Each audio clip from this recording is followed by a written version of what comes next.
Donald Trump faces a third indictment. Vivek Ramaswamy has some interesting comments on 9/11. And Tucker brings on Hunter's former business partner, Devon Archer, for an interview. All that and more today on Speechless, The Daily Show.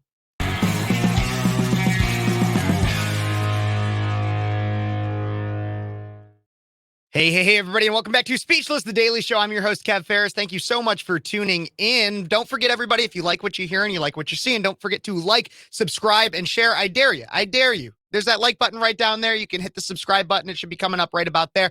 And you can share this video online with your friends on Facebook, anywhere, even your enemies. Let them know. Let them know what we have to say here, because we're covering the news here that a lot of people, or at least in a way, we're covering it that people won't usually cover it. Obviously, I'm an opinion host on Cities 92.9, the news and talk of Bloomington, Normal, and beyond out of Central Illinois. I'm a 22-year-old conservative college student planning on going to law school. So a lot of this stuff is right up my wheelhouse. I'm very excited to be talking to you guys today because, wow, we have some big news about political persecution. Yes, political persecution. Jack Smith out of D.C. announced yesterday that Trump was being indicted. This is now his third indictment, everybody. Why don't we I'm just going to pull it up on screen here. Let's talk a little bit about what exactly Trump is being indicted for, why he's being indicted, all that fun stuff. So let's get right to it. Here's Jack Smith announcing that indictment, and we're going to break it all down for you right here on Speechless. I'm your host, Phares. Let's talk about it.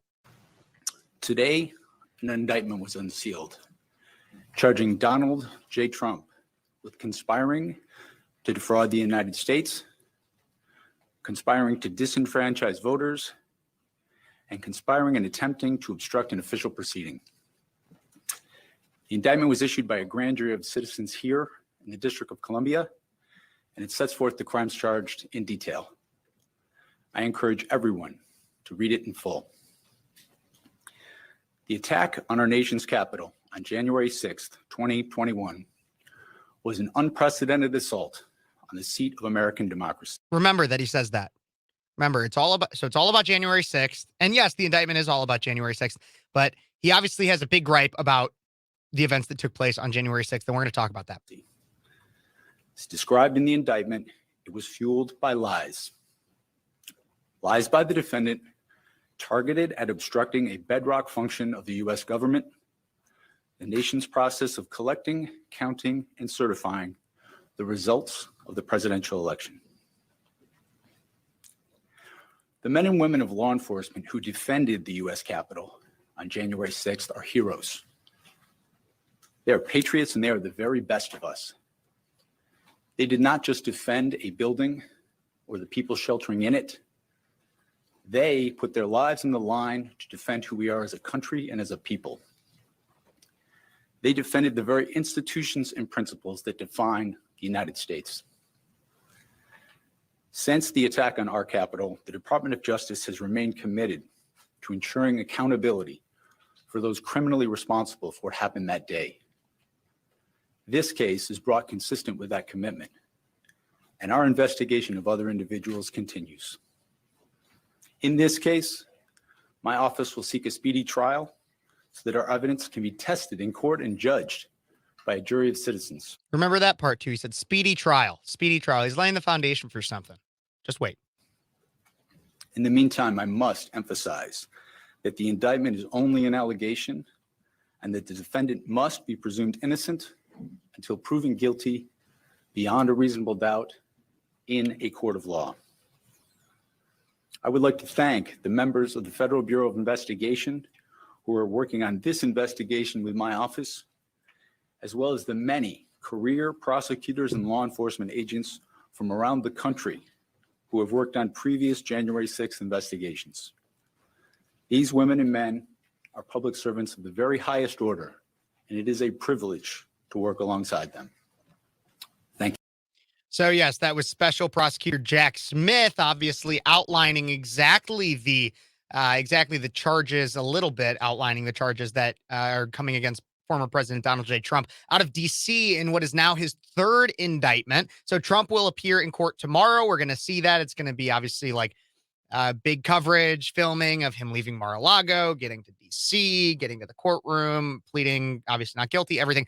But what are these charges? So there's 4 specific charges that Donald Trump is being charged with. I read through, I skimmed through. I can't say I read the full thing. I've been real busy today. I'm studying for the LSAT, got a lot of stuff on my own. But I skimmed through entire 45 pages of this indictment to fully understand exactly what he's being charged with and their reasoning behind these charges. So there's the first two charges kind of go hand in hand: conspiring to defraud the United States and conspiring to disenfranchise voters.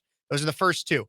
And so both of these are rooted, their reasoning are in the idea that Trump spread misinformation regarding the 2020 election, saying things like the election had been stolen, the election was stolen due to mass voter fraud, everything like that. And so it was about all that.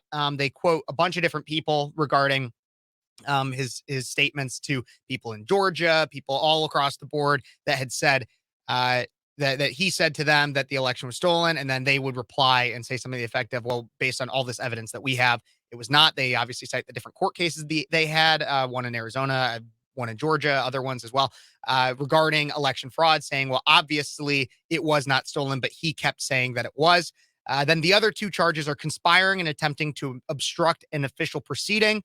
Those are related specifically to January 6th, a little bit tied to the riot at the Capitol, but then also significantly related to him trying to convince Mike Pence that he could overturn the 2020 election through his role as the vice president.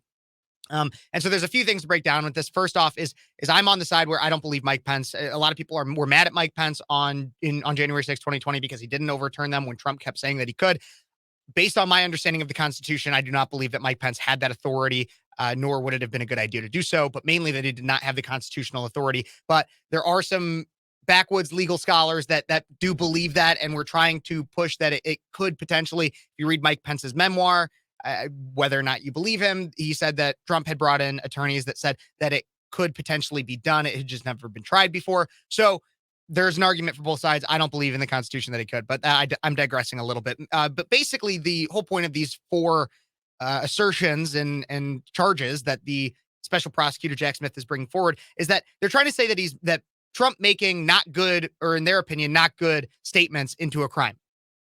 And the real thing about this is you can't put someone in jail for thought crime, no matter how many people told Trump. Like I said, they outline all these different instances of all these different experts and court cases that said the election was not stolen by voter fraud. No matter how many people tell him that, he still has every right to both believe that it was and to say it was. I mean, it's kind of a First Amendment thing a little bit there. You have every right, and I tell this to liberals all the time, you have every right to be wrong. And you have a right to tell everybody your wrong opinion.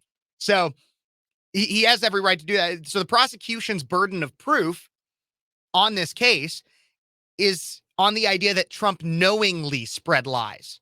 Their attempt to prove this in indictment is by saying that tons of people told Trump that it wasn't voter fraud, so he must have known. That's what they're trying to say, is that, well, and we'll obviously see it come out in court, but what, at least based on the indictment and how it reads, is, well, Trump was told by all these different people that the election wasn't stolen, and so he must have known and was knowingly spreading lies. And that's really where they're trying to get him, is saying that he was knowingly spreading these lies, and it caused all these different things. It was, and again, the charges specifically conspiring, and attempting to defraud, disenfranchise United States voters and obstruct the official proceeding on January 6th.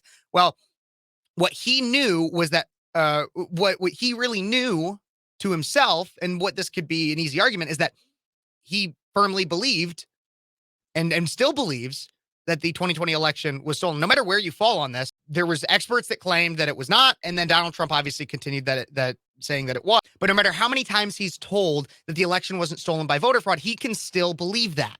He can still believe that. He can still say it. He has every right to do so. And so then for them basically trying to charge him with this, they will have to prove that he knew he was lying for him to actually be convicted of this, which is just an absolutely absurd thing. You can't prove that. Otherwise, it's essentially they're trying to charge him with thought crime in here. That's the way that it reads. So I want to break down all the different indictments that Trump is currently going to court for, because they all kind of tie together in a way. But before that, I also want to, the left always tries to go after the Florida case, the one that has to do with with classified documents, because it has a Trump appointed judge. There's a Trump appointed judge that is presiding over his Florida case. And so the left is always like, well, it's not going to be fair because of that. Well, it's only fair that we recognize the judge that's taken on this case in DC. And she's actually a very Trump hating judge, Judge Tanya Chutkan has delivered some of the harshest sentences to January 6th defendants and made her and has made her disgust and horror over the January 6th attack clear. Often she hands down sentences to people charged in relation to the events of January 6th over the legal minimum. So she'll take what the legal minimum is for whatever their charge is, whether that's incitement of riot or actually no one's been charged with insurrection yet. So she hasn't had an insurrection charge, but incitement of riot, rioting, anything like that, or breaking and entering. And she'll take whatever the legal minimum is of that. Let's say it's a 2 years in prison. I don't know exactly what it is, but it's 2 years in prison. She'll give them 3 or 4 or whatever. So she is very harsh on January 6th, which is obviously a political move. They basically had the most Trump-hating judge in D.C., arguably, take on this case. But let's talk a little bit more about the strategy that the left is going after when it comes to these indictments. So the strategy that the left is trying to use when it comes to these indictments. So they're trying to really throw everything in the legal world at Trump until something sticks. So let's go through there are 3 pending indictments, the one in New York, the classified documents, one in Florida, and now this one in D.C. And I wouldn't be surprised if one is sparked in Georgia. There's currently a criminal investigation regarding Trump's comments on 2020 in Georgia. So I wouldn't be surprised if one comes to Georgia before the election. And what this all means is that by the elections next year, the primary and the general, he'll have 3, if not 4 pending indictments, if not even maybe more. And so let's break each of these down quickly. The first, the New York one, is for falsifying business records relating to the Stormy Daniels hush money case. Talked about it a little bit here before, but this one is honestly flimsy. The prosecution knows it. But it gets media attention, and it's media attention on Trump's first big scandal, or one of his biggest scandals that has carried through his presidency even until now, which is his affair with Stormy Daniels and the hush money payments to it. A lot of this has been settled in different courts before, but obviously now this is a criminal indictment regarding that hush money payments and thus falsifying business records surrounding it. The second being the Florida indictment. So the Florida indictment, this is the ever expanding one regarding Trump's classified documents and quote unquote willful retention of national security secrets. This one holds the most weight. I will say this one holds the most weight because based on the current evidence provided, it seems like Trump actually committed this crime that he's charged for. But I want to be clear when I say that. This also exposes, while he might have, 2 things can be, because a lot of people are coming out, well, this is political persecution. This is political persecution. Absolutely, it is. Absolutely, this is political persecution. But 2 things can be true at the same time. Trump can be guilty of the crime while at the same time our justice system is being weaponized to selectively charge him for said crime. This exposes our 2-tier justice system. There was also evidence to prove that Hillary had committed a comparable crime with her emails on the private server that she destroyed, or that Pence and or Biden committed a comparable crime with their possession of classified documents. All of that said, no one was indicted besides Trump. So those 2 things can be true at the same time. And it can also be true that what they're doing in all of these instances is saying there's a man there. We have a political goal in mind. And so we will use the Justice Department and justice system to achieve our political goal. And so he can be guilty of this crime. They can throw everything at him until something sticks. That's what I'm saying the strategy is. And this one might actually be one that sticks. But there is also the note here that this case will be heard in Florida. And so the hope for Trump is that they are much likely in Florida to find a juror that is more pro-Trump and will hold out against a guilty verdict simply on the political basis for the indictment. You could have a juror that goes into the courtroom saying, hey, the first day of the jury being in there saying, I'm not going to convict, in their head. Obviously, if they said it out loud, they'd be dismissed. But in their head saying, I'm not going to convict this guy because I don't agree with the foundation of why they are indicting him in the first place. Now, let's get to the third indictment. And this is the January 6th one, of which I already laid out the main facts of the case. Now, this one is strategic because, as I just mentioned with the jury in Florida, this one will be set in D.C. And the thought of that is that 99% of the people in D.C. are pretty much hate Trump and would find him guilty about just about anything. So 99%, I'll admit, pulled that number out of my butt. But what I'm saying is that likely they'll be able to find a jury that would literally convict Trump of anything. Like, you could put him up there for homicide and with no basis or evidence. They'd be like, yep, he did it because I don't like him. So the problem with this case, though, is that they aren't really charging him for what they actually would want to charge him for, based on everything they said in the indictment and what the prosecutor said during that statement that I just played. Right now, what Jack Smith is saying is that Donald Trump lied. January 6th was bad, and both of these are bad. That Donald Trump lied and January 6th is bad, and so they're both bad and they go together. So therefore, it's a crime. It's a crime of obstruction. It's a crime of conspiring. It's all those things that I listed earlier.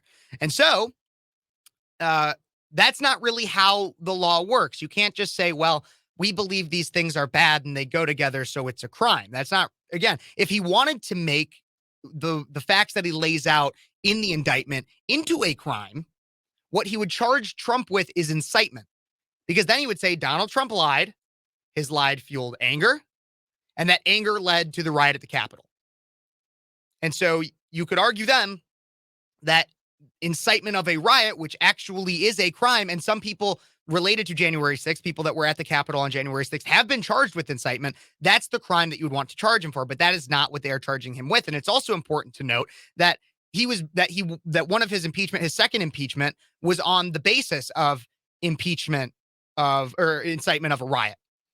And it failed in the Senate because when they analyzed his speech and the things that he had said, they realized it's kind of an absurd charge to charge him with, because he never once, he actually had statements afterwards saying, well, around when people were gathering around the Capitol, saying, do not riot, do not go inside, everything like that. He came out and said that stuff, but they still tried to charge him with that in his impeachment hearings. But if they really wanted to get him on the things that they were trying to say in this indictment that just came out yesterday, then that's what they would try to charge him with, but they are not. But I digress. They are charging him with conspiracy and an attempt to defraud, disenfranchise, and obstruct the outcome of the 2020 election, which, again, all of this hinges on them being able to prove that Trump hadn't actually convinced himself that the election was stolen and that Pence had the authority to overturn the results on January 6th. So that's the thing, is that they would have to prove that he has not actually convinced himself of that he knew he was lying, which is just, how do you prove that somebody knew they were lying? Unless he blatantly said to somebody, oh, well, I know it wasn't stolen. Which I don't believe that. Honestly, I believe Trump is 100% convinced that the election was fully stolen through election fraud. That's how I believe he is convinced of that. But we'll see how it plays out in court. Again, even as the guy said, as Jack Smith said, he's innocent until proven guilty. But I also think it's important to note as well that there is also a pending criminal investigation in Georgia. But as that has yet to yield an indictment, I'll wait to cover that one until some other time. But the point of all of this and the strategy that is going on is that they're trying to go after Trump every which way to interfere with the 2020 election. And the reason why Jack Smith said he believes that this case will go quick. Remember, I pointed out specifically in the video that Jack Smith said that he wants this to go quick and he believes it'll go quick, is because he's already laying the groundwork to undermine the argument Trump's attorneys are likely to make. And the argument is that with 3 pending indictments and a potential 4th underway, all while Trump is trying to run a presidential campaign, this case should be put off until the election, until after the elections. The primary, if he loses the primary, well, then the general. They're going to try to say, the Trump's attorneys are going to try to say, well, he's a busy guy. He's got all this stuff going on. And he's also trying to run a presidential campaign. We should wait until after the elections to do this. And so, again, as I pointed out earlier, this judge is an Obama-appointed left-wing nut job, and she's unlikely to go for that. And Jack Smith saying that he wants this to go quickly and believes it will go quickly will give the judge a reason to say, well, we're going to be able to, we'll just speed it right through. We're not going to care about what the elections or anything. It's going to go quick. It's not going to be that big of a deal. And you're just going to get convicted and we're going to throw you in jail and everything like that. That's what they're going to try to do. So he's trying to give her a reason. Jack Smith is trying to give her a reason to negate that argument. You know, I'm also a very busy guy. Not necessarily, I don't have 3 pending, possibly 4, again, indictments or criminal investigations against me. I don't have a single one as far as I know. But I am a very busy guy. And so everything that I just laid out for you is just a preliminary understanding of this indictment.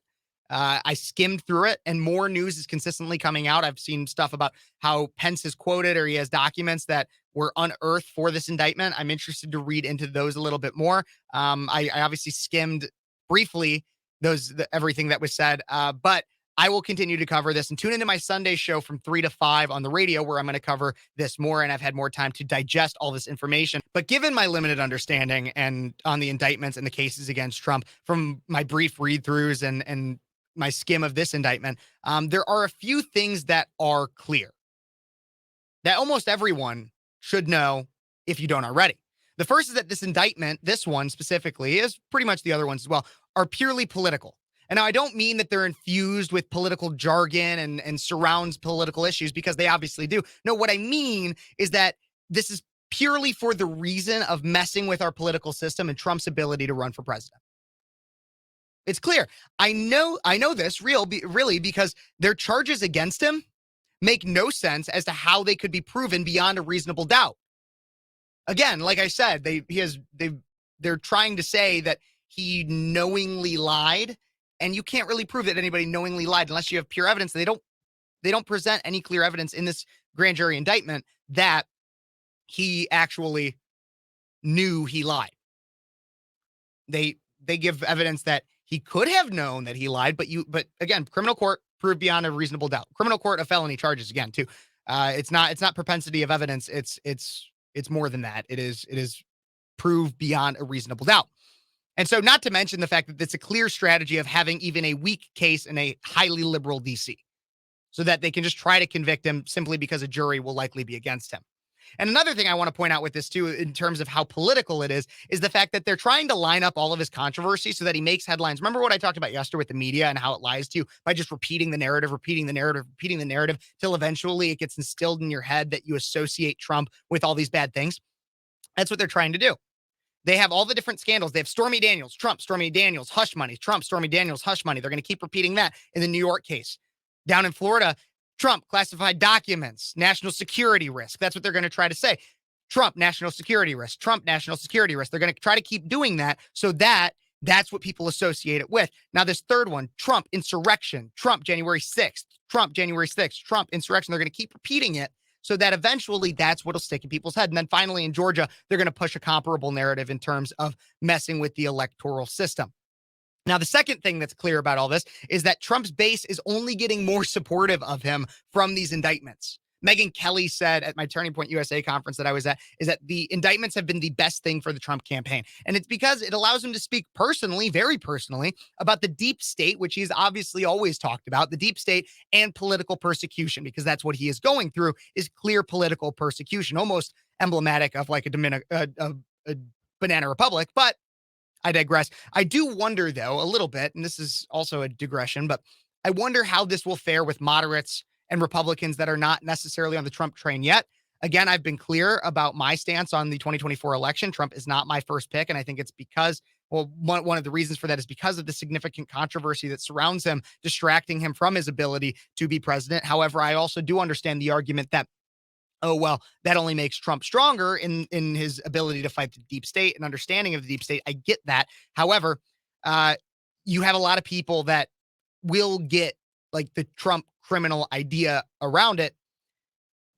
And I wonder how that'll fare in the 2020 election. What I will say, though, is I believe everybody should get back behind whoever the general candidate is, assuming it's not Nikki Haley, Mike Pence, or Asa Hutchinson. But I keep digressing. That's all a conversation for a different day. But probably the scariest thing to note, the third thing I will point out, is how our justice system is being weaponized to blatantly interfere with our 2024 presidential election, along with the fact that we have a two-tier justice system that serves those in power of a certain ideology. It's clear. They bring up these, pun intended, trumped up charges against Trump every which way that they can, again, throwing tomatoes at a wall, hoping eventually one sticks. And yet Joe Biden is clearly guilty of something, and getting even a clear investigation open was hard enough. And will he ever be charged with criminality? Likely not. And if that doesn't all make you skeptical of the government, I don't know what will. And another presidential candidate actually came out just today, or at least the video is going viral today, discussing the different things we should be skeptical of the government on. But before I get to that, I want to remind everybody, hi, I'm Kevin Phares. I'm your host of Speechless on Cities 92.9, the news and talk of Bloomington, Normal, and beyond, out of Central Illinois, but covering national topics for all of you to hear. And I don't want to, I'd be remiss if I didn't say, please, please, please like, subscribe, and share, and give me a comment. What do you think about everything? What do you think about the Trump indictments? Is there anything I missed about these Trump indictments that you think needs to be shared? Let me know in the comments. And if I can look into it, if it's research based, I'll bring it up on my next show. But don't forget again to like, subscribe, and share. Let's get to this next story again. Skepticism of the government. Vivek Ramaswamy, presidential candidate, went on Alex Stein's show and answered some pointed questions about when the government has lied to the American people. Alex Stein grilled him quickly, and while never actually saying directly that the government lied, Vivek does voice something that I've been saying a lot recently. There's something I say. It's not even on my dating apps. I'll tell you. It's the thing. One of the things I've come to believe the most recently is that the government lies to us more than it tells the truth. And Vivek went on Alex Stein's show and actually said basically that the government does lie to us and we need to be skeptical of everything that it tells us. And so let's take a look at this video on Alex Stein's show talking or answering these pointed questions about what the government may or may not have lied to us about. Let's take it. That's what we need. We need a partner. Okay, rapid fire question. Was the moon landing real or fake, Vivek? Was the what, moon landing? Real or fake? I have no evidence to suggest it was fake, so I'm gonna assume it was real. Okay, 9/11 inside job or exactly how the government tells us? I don't believe the government has told us the truth. Again, I'm driven by evidence and data. What I've seen in the last several years is we have to be skeptical of what the government does tell us. I haven't seen evidence to the contrary, but do I believe everything the government told us about it? Absolutely not. Last two questions. The 9/11 Commission? Absolutely not. Yeah, 9/11 Commission lied. Last two questions. So obviously, Vivek is skeptical of what we know about 9/11, and I am too. I mean, here's the thing. I've said it a lot on this show. We know JFK was it's basically confirmed that JFK was assassinated by the CIA. There's also a lot of looming questions surrounding MLK's assassination, and that's another one that is presumed to be of the CIA's handling. And now he's coming out with 9/11. And I think that there's kind of like an Overton window about what you can question the government on. It's kind of funny because like immediately a lot of people believe, I mean, like I'm even skeptical of everything that's coming out right now about aliens. But there was a point where if you were to question the CIA's involvement in the JFK assassination, you'd be called crazy. It was obviously just Lee Harvey Oswald and he acted alone. And you were crazy. We know the government has lied to us a ton. The moon landing, you know, again, there's a lot of data, or there actually is a lot of evidence out there to say that maybe it was fake due to the space race and us trying to beat Russia during the Cold War and assert our power technologically. Now, I'm not going to come out here and say 100% the moon landing was faked. I'm not going to come out here and say 100% 9/11 was an inside job. I'm not going to come out here.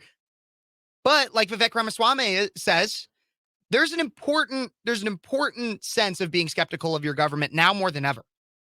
I mean, with these Trump indictments, and I think social media has a lot to do with it.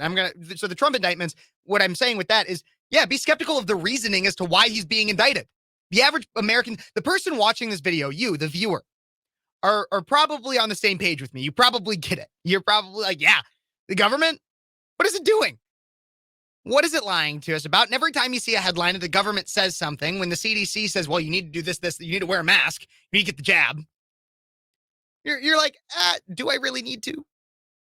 Do I really need to? What's the reasoning behind it? And what's the independents say about it? What are the independent researchers, the independent doctors, skepticists, whatever? What are other people saying about this? You don't trust the government. I don't really trust the government at face value. I look into pretty much everything that it says that's worth looking into. And so, yes, when he comes out and says this, and I think Vivek has done a really great job at making media headlines by saying things that are not only true, but also thought-provoking. And so in a follow-up tweet to this interview, Ramaswamy tweeted, do I believe our government has been completely forthright about 9/11? No.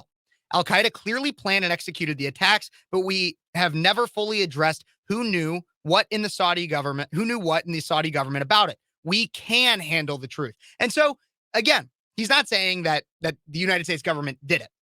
But there's a lot of questions surrounding the worst terrorist attack on American soil, on domestic American soil, Pearl Harbor. I don't know all the statistics on Pearl Harbor and everything and all that happened there, but the worst domestic terrorist attack that targeted civilians in America, we don't have all the answers.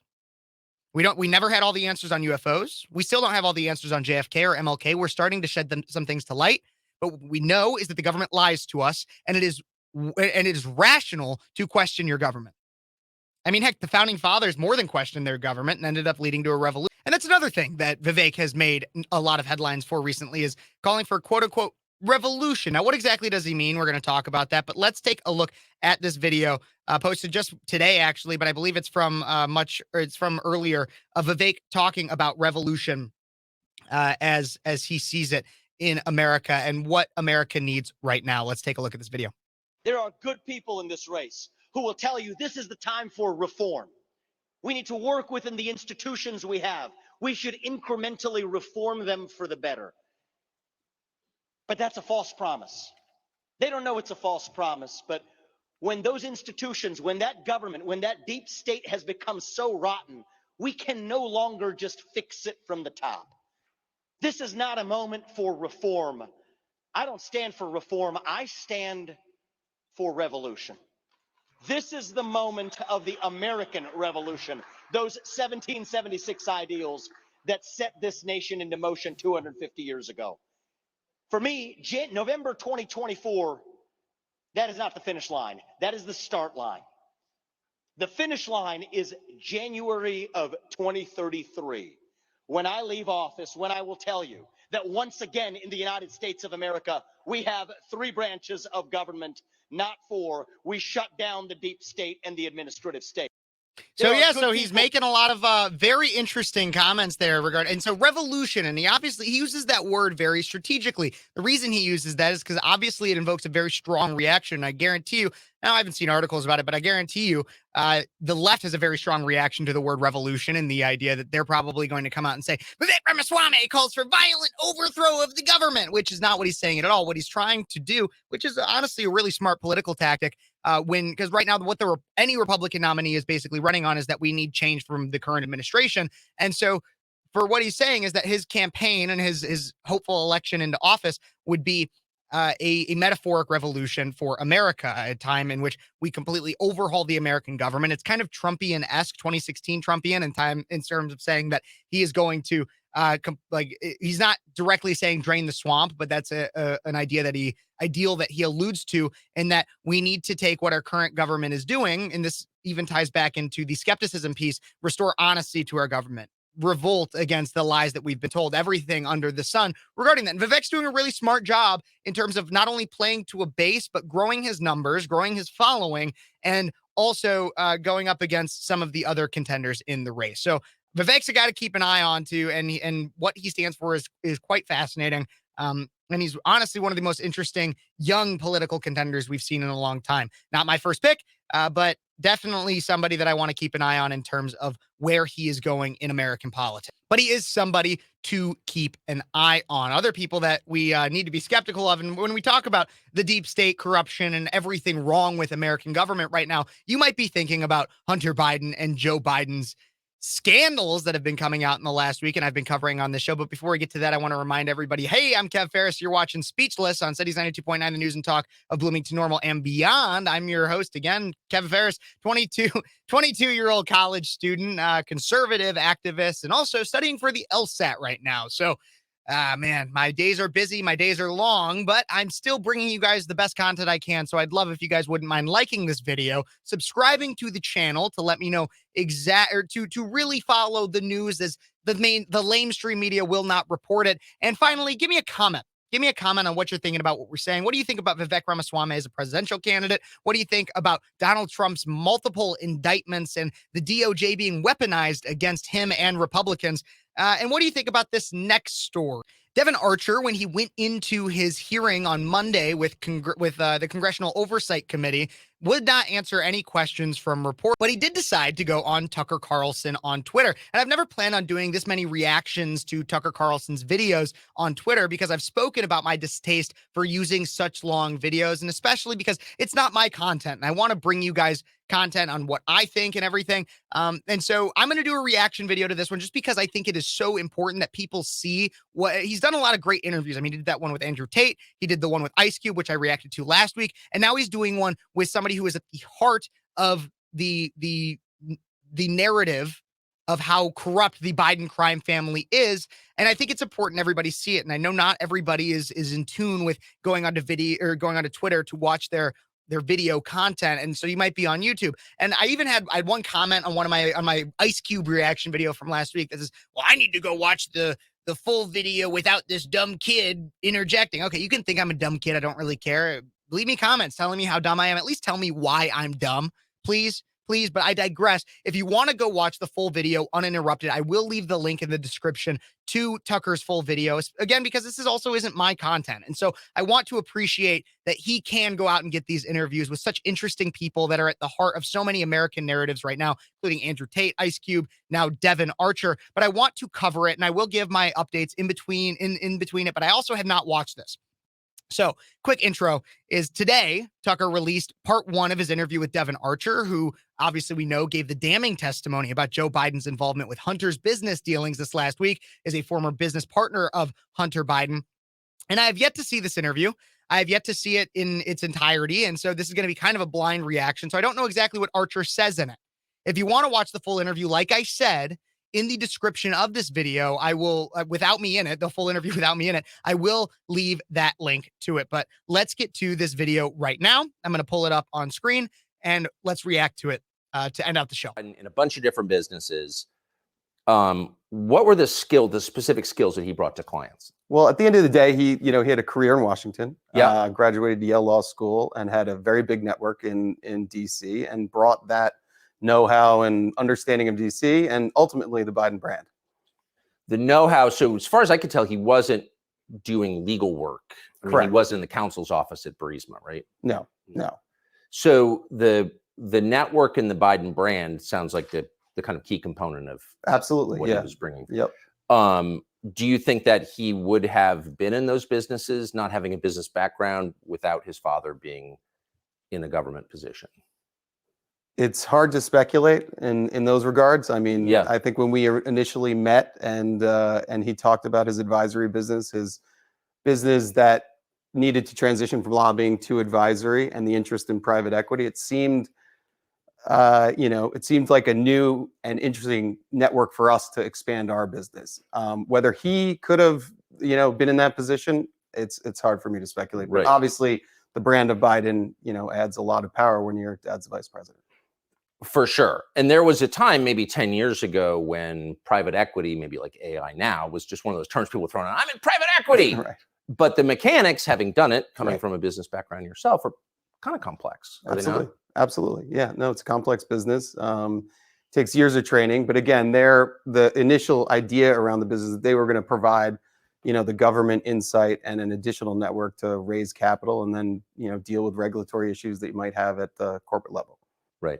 Regulatory issues. Exactly. Okay. So that would be more his area. Right. That would be his space. Right. But did he have a sophisticated understanding of regulation, do you think?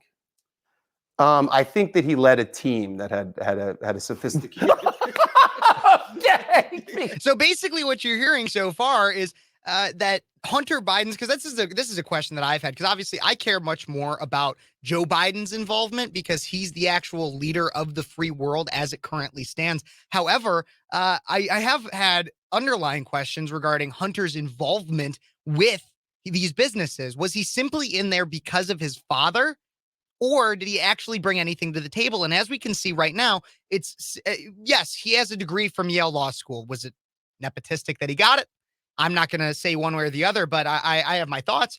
And along with that, Devon Archer right here is basically saying the thing that Hunter brought to the table is his government connections, whether that's just his dad or others, his semi-understanding of government and regulation. But really, I mean, he says he had a team. He led a team of people. So it was his government connections with his dad, but other than his dad as well, that allowed him to have these positions. This is not a guy that's a self-starter. This is not a guy, when we're talking about Hunter, this is not a self-starter. This is not somebody who worked his way up from the ground up. No, it's a guy who's pretty much had everything handed to him his entire life because of the role that his family has played in American government and the high power they have had. And so when you hear the American media and the leftist media tell you that Biden is a family man just like everybody else. Joe is a family man just like everybody else. No, they're not a family that is just like everybody else. And I think it is one of the most preposterous things to say so, because Hunter, just as an example,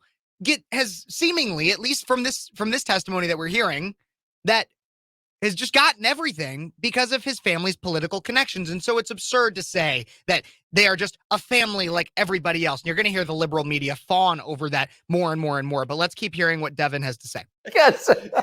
I lived in Washington a long time, around a lot of regulation. Also a very complex area. Absolutely. Absolutely. I think you got to be an expert in knowing the guy. And he was the guy that was the expert in knowing the guy. He was an expert in knowing the guy. Right. And who He was an expert in knowing the guy, which was his father, who knew all the guys. So just saying. Again, not confirmed, just my opinion. was the guy he knew?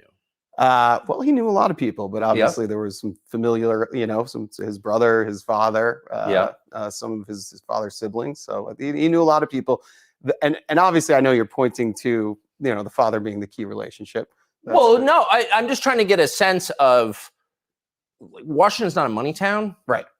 People aren't in business in Washington for the most part, and most people don't have business skills that I noticed in 30 years of living there. So really the business of Washington is selling access. That's what it looked like to me. Yes. Not just Hunter Biden, but I think that's one of the core misconceptions. I mean, it seems like when understanding a regulatory environment means selling access at the end of the day. That's how I interpret it. And I think that's how most people in Wall Street, whether they admit it or not, interpret it. Yeah. So we've got a complex business that intersects with government. We need a guy who knows it. Right. How do I, deal with getting a guy a visa that needs to come over for a business deal? Right. Call our lobbyist that knows the guy in DHS or used to work in DHS or, in Customs and Border Patrol, or the people at the embassy and state. They might be able to help. So there are very tactical elements that are regulatory and compliance and governance that you have to go through. And you got to know the guy that worked at the old agency that now has the lobbying firm that can go back to the agency and, get things put to the front of the line. So the reason I'm asking this is because it's not to give the Bidens a pass, hardly, but when people say, well, there's some question about whether Hunter was trading on his father's name, if you live in Washington, that's the whole city right there. Right. I think you know the answer to that. At the end of the day, so he had the best advantage to do that because of where he was. And, we thought that when we went into business, this was a great opportunity for us. So I get it. And you're not the only one who did that. Right. There were a lot of Hunter Biden's not the only son of a famous government official who's done this, right? At all. But I just wonder, when you hear people say, well, it's kind of an open question. Right. About why they hired Hunter Biden. That's pretty disingenuous, no? Right. I think at the end of it, so when you look at there are people that maybe were, sons or relatives or brother-in-laws of other high-ranking officials. But I think what we ran into and with what Hunter ran into was almost like an Icarus issue. So he got it was too close to the sun. It was too good to be true. And the connections were too close and the scrutiny too much. Yes. And it ended up destroying, it left a wake of a lot of destruction in business over a number of years. So how many, it's been reported, and you have said that there were occasions when Joe Biden would call in with clients present on a speakerphone. Right. How many times do you think that happened? I mean, over a 10-year partnership, I would, the number I'm going with is 20. That's probably the amount that I kind of record. Yeah, a lot. 20. And so here's the important thing about that, is because this is what right now everybody is speculating on. Obviously, at least at the time that I'm recording this, we do not have the full transcript of his testimony to the House Oversight Committee. And so this is the closest thing that we have to the words coming out of Hunter's former business partner, Devon Archer, coming out of his mouth. And so we know now definitively, not third party from Jim Jordan or from people that sat in the room, we now know from this interview that it was 20. At least 20 phone calls that Joe Biden was a part of. And so I want to play real quick. We are going to obviously get back into that interview, but I want to play again real quick Joe Biden discussing the business dealings before all of this testimony. Let's listen to that. I've never spoken to my son about his overseas business dealings. I have never discussed with my son or my brother or anyone else anything having to do with their businesses, period. There is zero evidence of any assertion being made. How involved were you in your son's Chinese shakedown text message? Were you sitting there? Were you involved? Were you involved? I wasn't, and I don't know. Were you? No. Oh, no, I wasn't involved. Joe said, no, I wasn't involved. But you were. You were involved, Joe. And we just got Devon Archer on Tucker on Twitter to say it out of his mouth that you were involved in some way. And so is it necessarily criminal? Not yet. There obviously is more investigation that needs to come out as to exactly what was discussed on these phone calls. The left likes to say it's the weather or that he didn't know who he was on the phone with, things like that. But we do know that Joe Biden lied to the American public. That is confirmed. That is true. Now let's see if there's anything else Devon reveals about this corruption and what Joe Biden lied about. So Joe Biden, who's very much a product of Washington, of course, must have known that he was calling in to effectively a business meeting that his son was having. I mean, he must have understood that was kind of what his son was selling. Well, it's hard for me to speculate on that. But like, I guess my question, just to keep it to the facts, Joe Biden, then the sitting vice president, knew that there were Hunter's business associates in the room. Yeah, I think I can definitively say at particular dinners or meetings, he knew there were business associates, and or if I was there, I was a business associate too. Yeah. So I think, or if any of the other colleagues from the DC office or the New York office were there. So yeah, at times there were. From the to be completely clear on the calls, I don't know if it was an orchestrated call in or not. It certainly was powerful though, because if you're sitting with a foreign business person and you hear the vice president's voice, that's prize enough. I mean, that's pretty impactful stuff for anyone. It's been reported, and I know that it is true, that the Hunter and his brother were very close to their dad. Absolutely. Which I think is great. Yep. I've got a lot of kids. I'm very close to them. Talk to them every day. Yeah. Never called them on speaker during a business meeting. That's weird. You've got a lot of kids. You're close to them. He's like, you can see Devon there. He's like, you did this with his lips, like, yep. He's like, it's like everything in him just to be like, yeah, it is kind of weird. Maybe he's actually about to say it, but oh my God, that reaction was just to the question. And it's true though. It's true. Like I've had my dad, I've talked to my dad. I talk to my dad at least once a week, I'd say. And I work in a business. I've never once been in a business meeting. I've been at work and talked to my dad on the phone. Don't tell my boss, but I've never once been in one of our meetings about strategy, planning, content management, anything like that. And never once have I called my dad and been like, hey, let's talk. Let's have a conversation about marketing and everything like that. No, I've never had that conversation. You want to know why? It's because my dad wouldn't have influence over the meeting that I'm in. My dad would have no influence on that. But Hunter Biden's dad would no doubt have influence on the calls that he would be making during those business meetings and the business meetings that he's in. The vice president would have influence on that. That's undisputed. And if you don't see that, you don't see why that's weird and why Hunter would do that and how Joe could play a role in that, then you're daft. And you're a moron, frankly, if you don't see that. But let's keep going and see what else Devon has to say. Do you call them on speaker during business meetings? Do I call? I mean, what is that? A grown man calling his dad on a speakerphone during a business meeting? Right. And to be clear, sometimes it was the call was coming in and the speaker would go on. So it's just the president. You have to be, I mean, you understand DC, right? So the power to have that access in that conversation, and it's not in a scheduled conference call, and it's a part of your family. That's like the pinnacle of power in DC. 100%. I guess I'm pivoting against the lie that I'm hearing people tell with a straight face. Congressman Goldman, for example, that we don't really know what was going on. Really? You're taking a call from the vice president and you put it on speaker. It's not just, hey, Dad, I'm in a meeting with some buddies. Right. It's let me put my dad, the vice president, on speaker. Yeah. Yep. In the rear view, it's an abuse of soft power, I'd say. An abuse of soft power. I think that is the quote of this interview so far. The abuse of soft power. Abuse of soft power. I wonder how much it might have profited the Biden family, this abuse of soft power.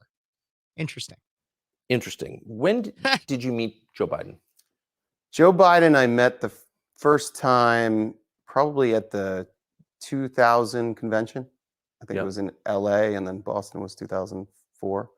So those two times I probably shook hands as they made kind of the power circles around the you've been to them through the skyboxes.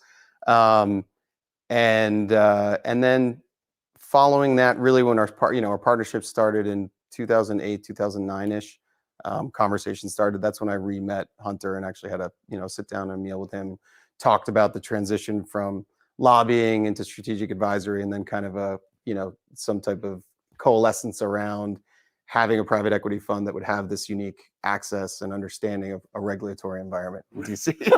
Again, to be clear. How many times do you think you met Joe Biden during the course of your relationship with Hunter? How many times? I should have this off the top of my head since I've been asked so many times. Probably same thing, 20. So I got one last question for you, and we'll do a much longer interview and get the entire story. But we found this letter, kind of amazing. It's from January 20th, 2011, which I think puts you in your late 30s, mid to late 30s. Right. Okay, so you're a younger man. This is from the Vice President of the United States, Joe Biden, to you personally, and it's personalized here at the bottom. Devon Archer, Rosemont Seneca Partners, that was your partnership with Hunter Biden in Georgetown. Dear Devon, I apologize for not getting a chance to talk to you at the luncheon. I'm going to let it keep going, but I want to make sure I can get the whole thing up there. So I'm going to take off my overlay so we can read the whole thing. Yesterday, I was having trouble getting away from hosting President Hu Jintao, who's running China at that point. I hope I get a chance to see you again soon with Hunter. I hope you enjoyed lunch. Thanks for coming. Sincerely, Joseph R. Biden Jr. P.S. Handwritten. Happy you guys are together. So there are many levels here. But here's the Vice President of the United States saying to you, a man in... This is as far as I know, this is a bombshell. I mean, like, I have not heard anything else about this letter, And this letter seems to recognize that Biden would have known about the business dealings and been in some way involved. And so, again, I don't know exactly, but seems like a really flippin' big deal to me, especially when we have the guy that says that he had no involvement with Hunter's business dealings. In his mid-30s, he was not a government official. I'm sorry, I was occupied with the guy who runs the world's largest country. I would much rather talk to you and thank you. What was he thanking you for? Well, first of all, it's a lovely letter, and it was. It's quite enthusiastic. It's a little weird, though, right? Yeah. Well, it was kind of the beginning of our partnership, and he was thanking me and thanking Hunter, I think, at the end of the day, for bringing this idea of this government regulatory strategic advisory business into the private equity world, and I think he was excited about the prospects for Hunter, and he was just thanking me. I think it was a nice gesture. It was a nice, for sure. Very polite. It gets a 10 on the etiquette scale, but he's a vice president of the United States, and he's talking about foreign business deals with you and thanking you for that. I think, again, it goes back to my earlier point I think I hit the jackpot in finding the regulatory environment or company that can navigate right to the top. But, obviously, as time was told, being a little bit too close to the sun ends up burning you. For sure. And it did you, and Absolutely. you suffered greatly for it. And this is not a criticism of you. I would think as a business guy, you use every advantage. These are not business guys. This is the vice president of the United States. He's not allowed to be working on businesses with foreign governments while he's vice president. I don't think. Not that I know of. But here he is doing so. Amazing. We'll be back. Devon Archer, thank you. Thank you. But it is absolutely damning to see that Joe Biden was not only aware of Hunter's business dealings, seemingly was aware of his level of involvement still questionable, but also says in there that I'd much rather not be talking to, like Tucker said, I'd much rather not be talking to the most important, one of the leader of one of the most powerful countries in the world. I'd much rather be sitting down with your private equity firm that deals with foreign business. Interesting. Very interesting interview out of Tucker Carlson. I probably will not do an entirely full reaction to the full thing, but to the full interview once that is released. I will watch it and hopefully pull some clips. But if you like this video and if you like any others like it, please don't forget to like, subscribe, and share this video, and then leave me a comment. What do you think about anything that was just released? How guilty is Joe Biden? What do you think is going to come out? What lies will the media tell about it? What do you think about Vivek Ramaswamy and his comments regarding 9/11 and the skepticism of government? Everybody, I hope you like this. And again, don't forget to like, subscribe, and share. And please join me again for other days of Speechless, The Daily Show. I'm your host, Kev Ferris, and you've been watching Speechless, The Daily Show.